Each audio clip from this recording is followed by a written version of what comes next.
Hello Hawks! For this week's project, we are going to be creating a graffiti-inspired drawing of our name.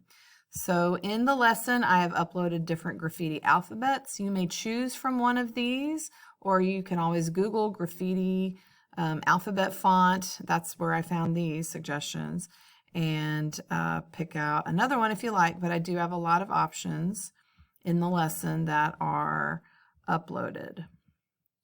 So here are some different examples. I tried to give you kind of a big variety of styles. So here are the directions. You're going to choose your graffiti font that you want to use. You're going to decide if you want to use your first name, a last name, or your nickname, if you have a nickname. You will begin by lightly sketching your name in pencil.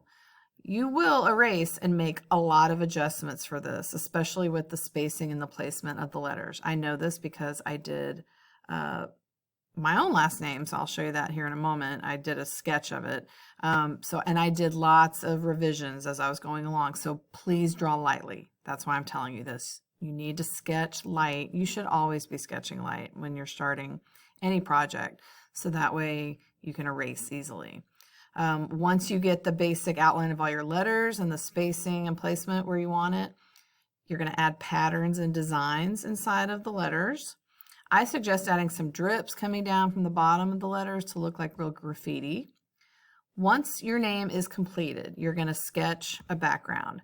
There's a website called graffiticreator.net that you can use to get some ideas. Here it is for the backdrop. So when you click the backdrop section, it just gives you some ideas. This one looks like a subway wall.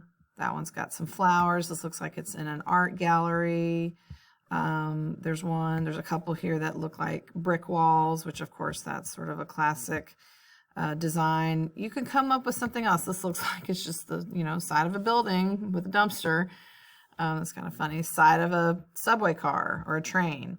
So however you want to decorate the background, that is totally up to you. And then if you look around on the Graffiti Creator site, it also has some good ideas for color combinations if you need that as well.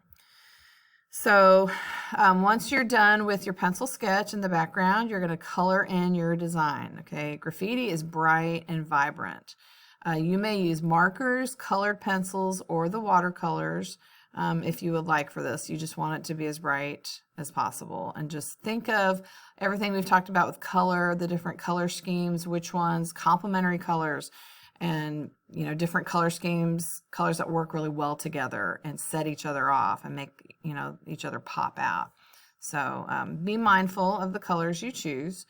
And then at the end, you will outline with a black Sharpie or pen to also make your letters pop out.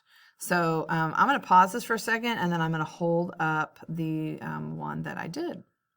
Okay, so here is the drawing that I did. Sorry, it's not finished. I haven't had time to color it as well. Sorry, it's hard for me to do this backwards. But you see I've got my drips, I've got some patterns. Now, and the reason why mine's kind of low on the page, I was going to put Mrs. up here, but I decided afterwards, I was like, no, I like having it just say Taylor. And you see, I do have some designs in there, some different ways that the letters are kind of blocked in sections so that you can use different colors. What I'm going to do for the top section, this blank part for my background, is I'm going to incorporate some of this drip art. I don't know if any of you have seen this. There's an artist named Jen Stark, and she does lots of really cool drip murals. I'm going to include a photo of that at the bottom of the lesson as well. So if you want to incorporate these large drips like this at the bottom of your work, you could have them coming down off of the bottom and have your name like at the top of the paper, or you can have, I'm going to kind of do the reverse, and I'm going to have some drips coming down over my name on my page. So it's totally up to you how you want to do this. Have fun. There's so many different ways that you can go with this project, but just enjoy it and just get funky and colorful and have fun. And it's a major grade, so do your best work. I can't wait to see what you guys got.